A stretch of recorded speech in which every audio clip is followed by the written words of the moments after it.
is funded by viewers like you. Support our independent journalism at patreon.com/narrative.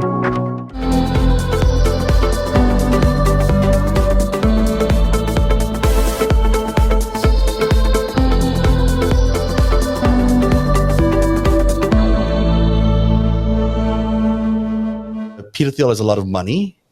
Erik Prince has a lot of money, but Erik Prince might have more know-how in the field, know how to get things done more, although some will question how well he does them. But Peter Thiel certainly as well, he's got a lot of money and a lot of access to data and a lot of access to Silicon Valley and how everything works over there.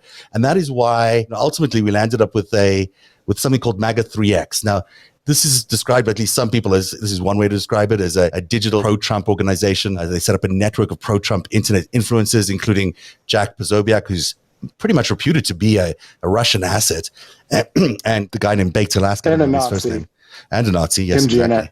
And Gionette over there, who's Baked Alaska, who was arrested, I think, at the Capitol riot. So yeah, MAGA they let him out. Yeah, and MAGA 3X is not. We don't know that it's funded by Peter Thiel. We think it's funded by Peter Thiel, or do we know it's funded by Peter Thiel? You never know with Thiel except when he wants you to. Right. But it was a PAC. It was a political action committee. So it could get its money from whoever, however, right? Right. But the thing is, like, all of the people that were in MAGA 3X are associated in various ways with Peter Thiel. Chuck Johnson, Baked Alaska, Jack Posobiec, Mike Cernovich. Yeah. Literally all of those guys are known collaborators with Peter Thiel. Several of them started Clearview, which is another terrifying monster that does all the facial recognition for half the law enforcement agencies, started by a bunch of white supremacists and funded by Peter Thiel. Wow. Peter Thiel has set up a technological infrastructure for collecting data and targeting people. That's literally what Palantir is. So but this is happening outside of Palantir, right? So these MAGA 3X influences are separate from Palantir, but he happens to be the same guy who is running Palantir, which means he has access to minute detail about every single individual in America or the world, and he's got now an ability to mindfuck them, as you point out. There's a word that they use. So he's probably amongst the, he's a power tripper right now. He seems like he's having, I've met him, and it certainly is the kind of person who you think would be getting off on this, who would be really enjoying all this power he's amassing, and it wouldn't occur to him that he's doing any damage. You certainly wouldn't think it would be doing any damage. I think my opinion is that, so all of the people that are at the top of this are apocalyptic ideologues of some kind or another.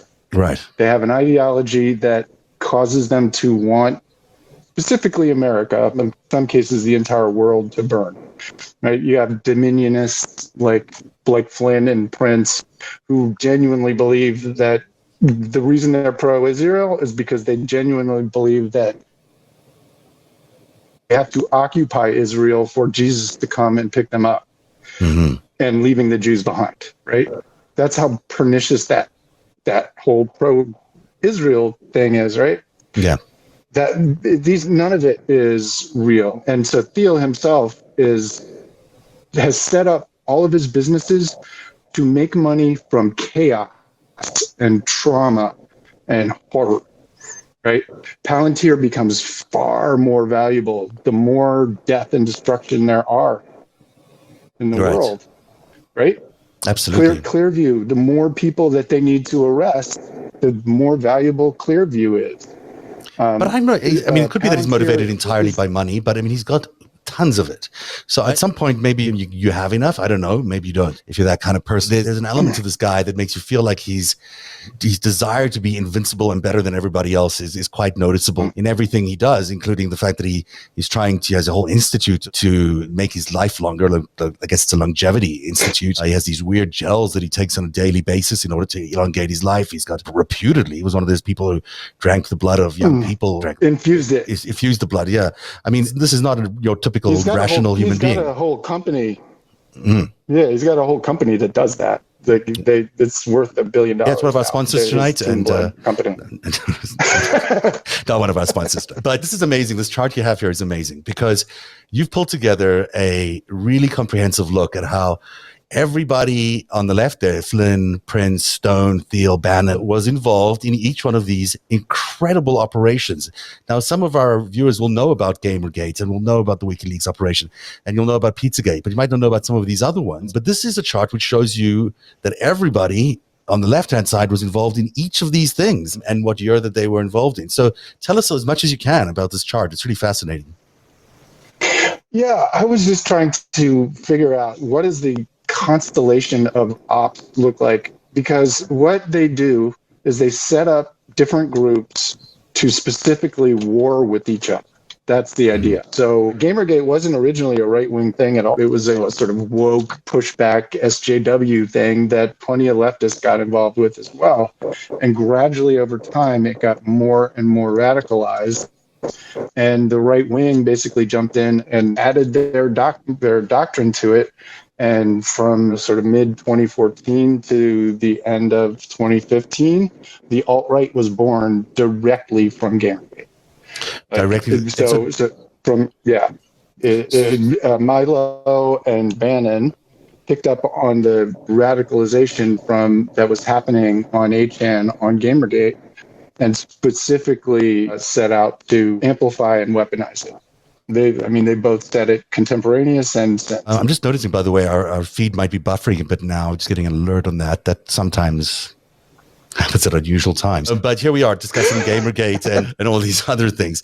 So most people are going to think you're out to lunch. How could it possibly be that all of the alt-right and the entire sort of MAGA movement was spawned out of a gamer plague? It didn't just come from a game, but it came from a whole movement to try and indoctrinate minds that came through gaming. It was weaponized misogyny in this. So they used misogyny as the driver, as the hate against women and wokes and whatever.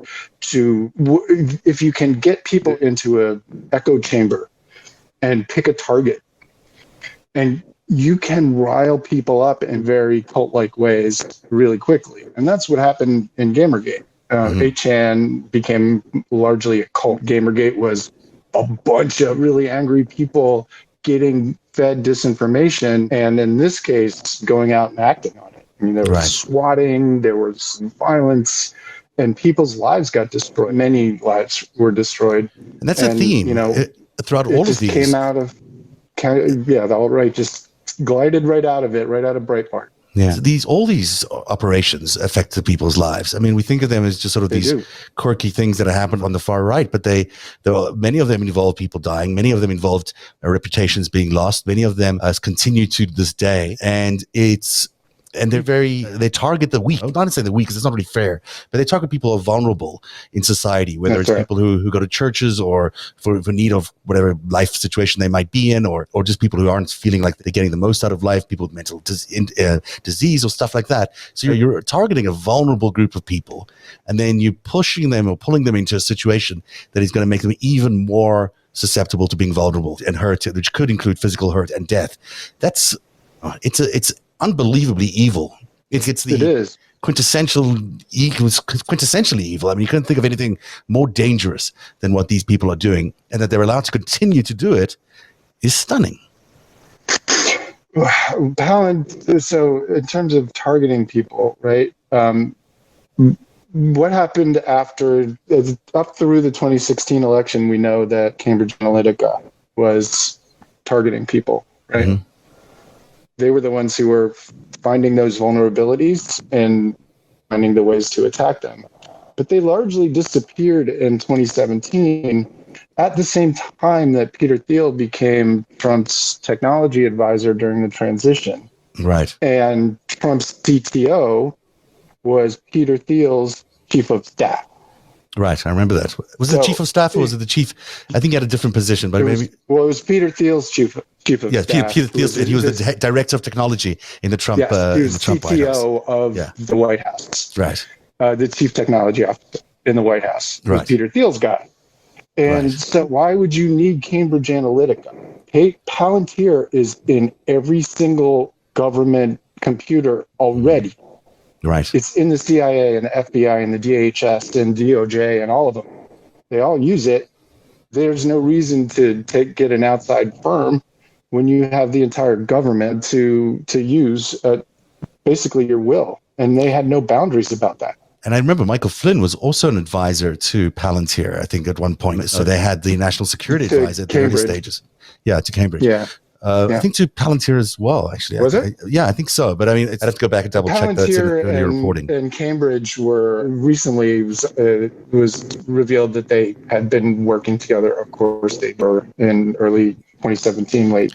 Yeah, none of that is really surprising. I mean, at the end of the day, that's what you'd expect. I do want to get to that document, and we're going to do that in a minute. Sure. I'm going to do one quick commercial before we do that. It's almost 10 to 8. I can't believe how long we've been talking and how interesting it's been. I can't believe the timing has passed so quickly. So we might have to have you back to complete all this conversation. But in the meantime, so if you're a bacon person or a steak person, do you have a preference between bacon and steak? I don't mean to put you on the spot. I love both. I can eat a pound of bacon or 2 pounds of steak. So, Okay, there you go. In this case, you might Moink Box for 2 reasons, because you can get bacon and steak there, or bacon or steak there. And Moink Box, as you may know, delivers grass-fed and grass-finished beef and lamb, pastured pork and chicken, and wild-caught Alaskan salmon direct to your door, helping family farmers become financially independent outside of big agriculture. And this is why I love this product, is because they are working to change the economy of big agriculture, which I think is so important.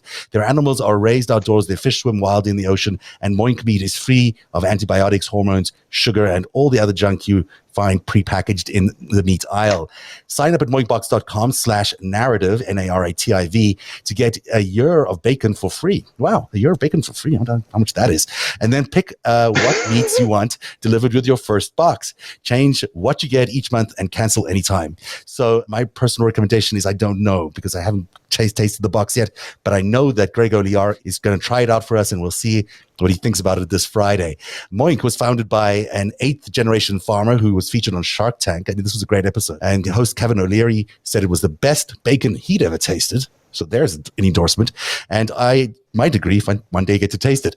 So Jamie Smirnoff is the creator of Ring Video Doorbell. He also invested in Moink. You got 2 great investors there.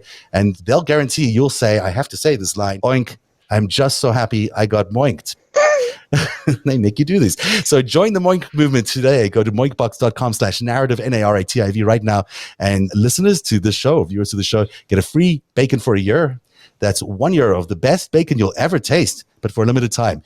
Spelled Moink, Moink, box.com/narrative, Narativ. That's moinkbox.com/narrative. That's it. That's the advertising for today. So thanks to both of those sponsors, Helix and Moink. Please support them, because they help make this programming happen. I don't think we could afford to do this at all without those sponsors out there. So we thank them, and we hope you'll support them. Back to what we were talking about, which is fascinating, is Erik Prince and Peter Thiel's sort of gamification of our minds into the political universe. Sorry, 1 second. I'm just going to do a little click here. Choose this one. Here we go. So it's starting in 2016 and beyond. And then along comes this, let's introduce everyone to this dude who is he is very close to Peter Thiel. He runs MAGA 3X, one of the key operators of MAGA 3X. Maybe I don't know how you say his name. Jeff Gisea. Okay. Yeah. Now, what is he to Peter Thiel? An employee. Okay. I mean, he's theoretically an independent venture capitalist, but basically it appears that he largely just follows Peter Thiel around and makes a lot of memes and does a lot of white supremacist stuff. Yeah, he claims to be freedom's secret weapon. Very racist. Which is quite a thing to declare yourself. Well, he wrote a 16-page document on memetic warfare, so warfare with memes like Pepe for NATO. Right, so he's an expert. He is absolutely an expert. He's a brilliant guy, just evil, like all the rest of them. And he and Peter Thiel have been partnered up for a long time. And Gisea was the one who Cernovich were really the heads of MAGA 3X. And at the inauguration, there was a event called the Deplorable name. Take pride in our revolution. I guess it was targeted at the gay community as well. There was a lot of, yeah, I think there was a lot of gay people in that. Maybe I'm wrong. Yes, but they were open. They were trying. This was an interesting thing because they were trying to take this literally militarized psyops machine and turn it into some sort of inclusive party. Right. And the way they did that was they got rid of Richard Spencer from MAGA 3X, who's a literal Nazi. Literal, like absolutely total Nazi. Like literal Nazi, and a couple of other guys to try and make it seem like instead of Nazis, they were just hardcore Trump people and they were just trying to have a good time. In the meantime, what's really happening is that this is a money-raising event so that they can fund all these trolls that are going out into the internet to harass and psyop people. So I get that they want to have a party for their digital soldiers, and they pull together all their influencers at an inauguration night party because they'd succeeded in winning. I have such a hard time, as I do with everything Trump, but with a bunch of gay dudes showing up at a movement fully embracing Nazis, because it doesn't make any sense and it's disgusting. And beyond that, I can't imagine the level of self-loathing I have to do that. And yet here we are with Peter Thiel, and I'm not sure if Jeff is, I'm not sure if his sexuality, but whatever. Certainly there's a lot of other people in this movement Milo's another one, who now claims to be straight. Yes, he's gone back into the closet or come out as straight, whatever it is you do. Look, each to their own, but I just find it stunning that you can forget the events of the Holocaust. You can forget that so many people just like you were taken down by a movement just like this, and then you're participating in it. I think the big picture for me is that we have to make sociopathy not such a benefit. Right. Not such a helpful thing. Like we have a system now where the sociopaths and psychopaths rise to the top because they don't have any rules and they don't give a shit. And because our democracy is still largely run on powdered wigs and collegiality, right? Right. Sorry, guys, we're past that. There's no norms anymore.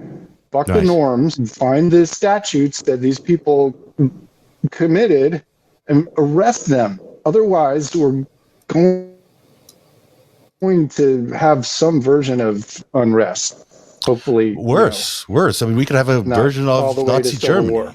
Yeah, I mean, we're in a very difficult state, and I agree with you totally. I don't think we can keep the old order is not equipped to dealing with this. We're stuck with the rules we have, so let's find the rules that make sense.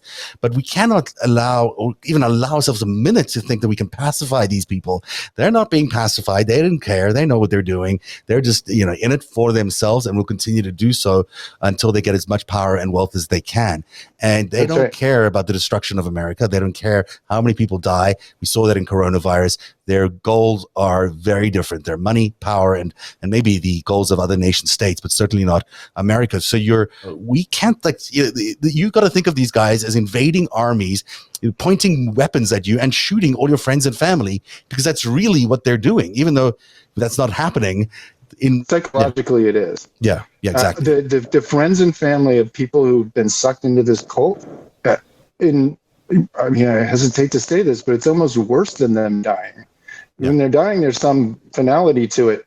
These are people that they love that are acting like other people. It's literally like Invasion of the Body Snatchers. And those people don't think you're a person. Your mom, your sister, your brother. If you don't believe what they believe, they literally do not believe that you are human. They believe you are a pedophile. That's the code for dehumanizing in QAnon, or at least a big swath of it. So, I think it's really important for people to understand is that these guys are coming at your family members, and they're destroying their minds. They're literally destroying their minds, their connections to you and your family.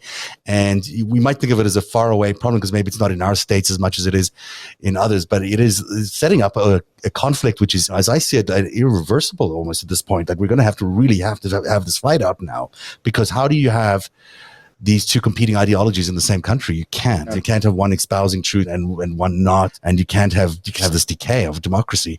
So the more urgent we treat it now, and the more severe steps we take now, the better off we're going to be in the long run. The longer we wait for those steps to take, we'll have to take them anyhow down the line. But the longer we wait, the worse it's going to be. Yeah. I mean, what kind of shock is it going to take? More than 10,000 like white supremacists literally invading our capital. Yeah. Like, I don't think people register that as a shock. Is it going to take to not, and I'm not talking about their side. Their side's a cult. Mm-hmm. But our side to take this fucking seriously. Yeah. Right? Like, we have to understand that it, by definition, if we don't arrest them, it's a rehearsal. By definition, we haven't stopped any of them from doing anything. So and I don't, not just the people on the ground, not just a rehearsal. Yeah, not just the army on the ground, not just the 400 or 500 people that we are putting through the justice system. If there is no attempt to actually indict Roger Stone, Michael Flynn, Alex Jones, Donald Trump, frankly, I don't know why there is not an investigation into Donald Trump for what he said on that day, then we're not taking this seriously enough. I don't want to get on a tangent here about Wray, but Chris Wray, the FBI director, I don't get a sense from him that he's taking this as seriously as he should. And I certainly don't get a sense from Merrick Garland, who's the Attorney General, that they're looking at domestic terrorism as something that is a fundamental and existential threat to America as we know it. I think they still think of it as some sort of a foreign thing that might be coming, that is on our shores, but is not necessarily an immediate threat to our existence. But that is a tangent I'm not going to do. Well, it's not a tangent because the FBI director is the one that needs to be running this, to be running it.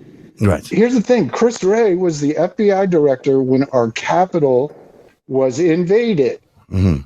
I told the entire internet as loudly as I could a week before that was going to happen. Yeah, I described it. Yeah. I described the process and the steps that we're going to take to get there. I showed Ron Watkins paying people to go. Like, I showed the violence. I showed the memes that were gearing themselves up for it. We were out there screaming on the internet, this is going to happen. It's going to be violent. And everyone is so damn shocked, right? Including Christopher Wray. The FBI is going to tell me, a rando on the internet, and my friends that we're somehow magical creatures that could figure this out, and the entire federal government couldn't. That's horseshit, and Chris Wray should be held accountable for that. 100%. He should not be in his job. I don't think so. I think it's a really real risk to the Republic at this point. And I hate to say that because, boy, do we need a working DOJ and working FBI. But this is such an existential threat. If he's the guy who's meant to be marshalling the army, and his lack of candor in front of the House the other day is just so telling. And he's sort of smug. I'm not investigating the President Trump for his speech on January the 6th and various other things that he's done along the way. Basically working for Donald Trump in the first place, him out in my book. I don't understand why he's there, because he's immediately conflicted because he works for the guy. There's norms. Yeah. Because our administration is trying to somehow go back to this idea where this, like, the 10-year FBI director thing, right? Where you go over multiple, like. I get that. But this is not a good one. That's very sweet. Yeah. But Jesus Christ. It's 2021 and our country was just attacked and is still under attack. Get the guy out who let that happen. I don't give a shit what your norms are anymore. Well, I mean, I think it's so important. And I don't think that the leadership right now in those two departments, in the FBI and in the DOJ, when obviously the FBI reports to the DOJ, are viewing this with the same kind of urgency that most Americans are. I mean, I am convinced that most Americans feel this threat and are concerned about this threat and are hoping to see real action taking place. And if it's just arresting 450 or 500 brainwashed people, that's not going to do it. That's not going to stop this. It might be, it might stop others from trying to join or whatever. But in the long term, I think it's not going to change the overall effectiveness of QAnon and all these other brainwashing efforts. We have to get to the leadership of these things. We have to get to the money of these things. And it's all very well to sit down with Vladimir Putin and say, we expect you not to meddle in our elections, but he's still meddling. He's still in here because a lot of these people and a lot of these activities are his activities. Boy, we are running out of time. We may even be out of time. But I want to touch on this document because we promised everyone we're going to do it. This is the document that we believe, or you at least believe, that Jeff Garcia wrote, right? I don't know who wrote it, but the best candidate is Jeff Garcia because it talks a lot about Pepe's and memes and the stuff that he is especially fond of. And it's like a 16-page document or something like that. And in it, the author is describing a social media campaign. Really, it's mostly a social media campaign about how they were going to use these social media soldiers, these digital soldiers, to exert an election when it didn't look like Donald Trump was going to have one. This is towards the end of the election campaign in 2016. There's maybe 35 or so days out, they say in this document. And it's incredibly chilling. It's interesting in its in the way it describes a lot of these cells, or I call them cells because that's what it sounds like, but it uses military terms to describe these social media squads that go out and tackle different social media targets. And so maybe you can describe this in more detail, but there's lieutenants and section leaders. Each of these regions has their own squads, and they're all led by these lieutenants and these sergeants and these corporal. I mean, you're talking about a social media campaign here. It's not an army, although in this case it really is an army, and they have no problem discussing it as election campaign warfare. This is how they view the strategy. The structure of this is not dissimilar from ISIS. What it is, it specifically talks about, and I don't know how much of these details ended up panning out or not, but what they did was the same thing that ISIS does, which is to put people in cells and cut them off from information about what else is going on. Right. And the document, it specifically says, don't worry your pretty little head about what else is going on. Here's your assignment. Go attack this person with the following propaganda on this social media network. And when you do that, report back to whoever it is you're supposed to report back to. And a network structure, so it's distributed. You can cut off.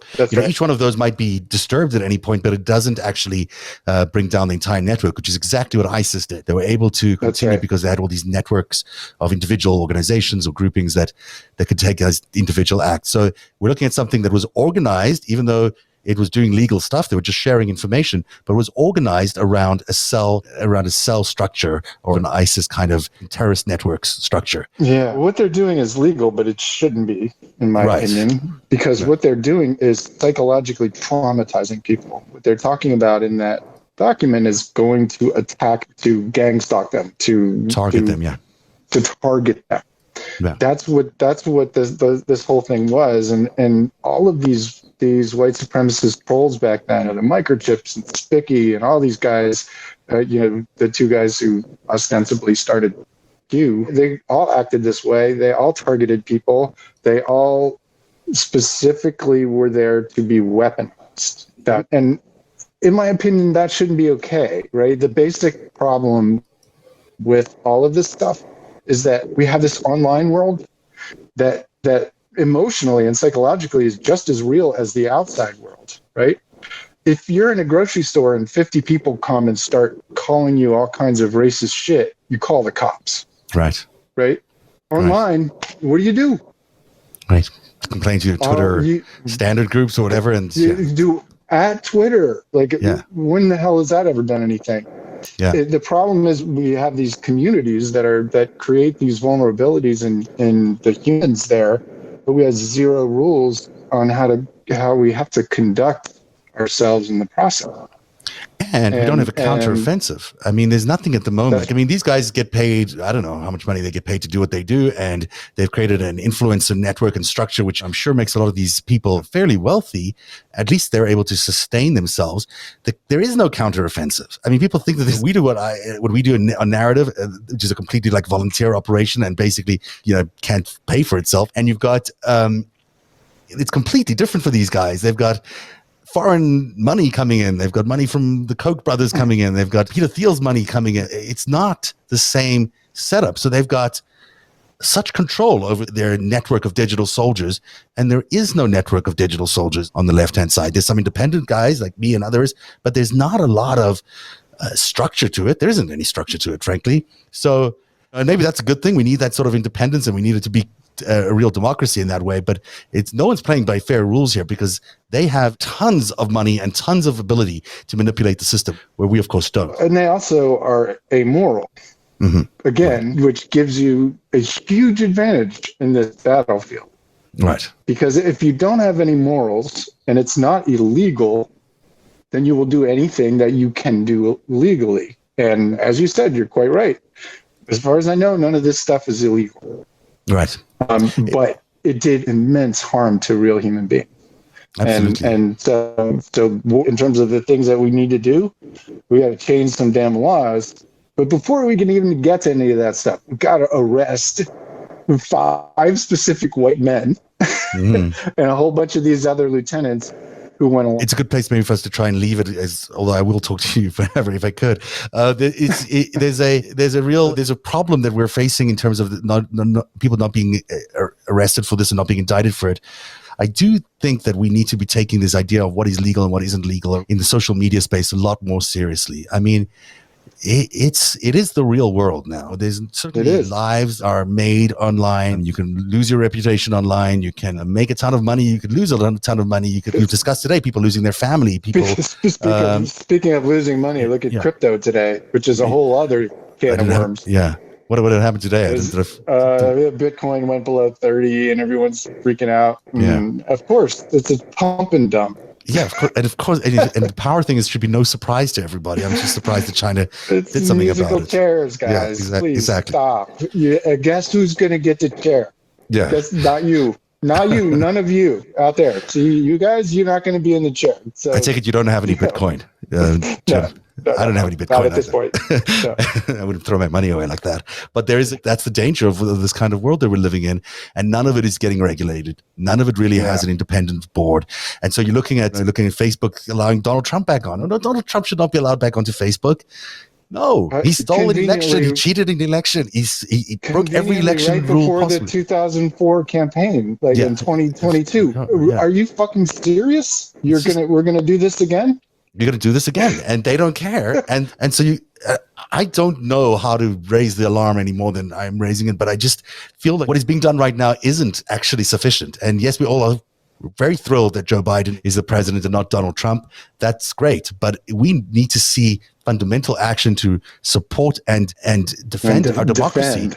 Right. When you've got a GOP who's not voting for the HR1 bill, to circle back to where we were at the beginning of the show, that they're not friends of democracy. They should be out of the system. We should just ignore them because they're not here to help.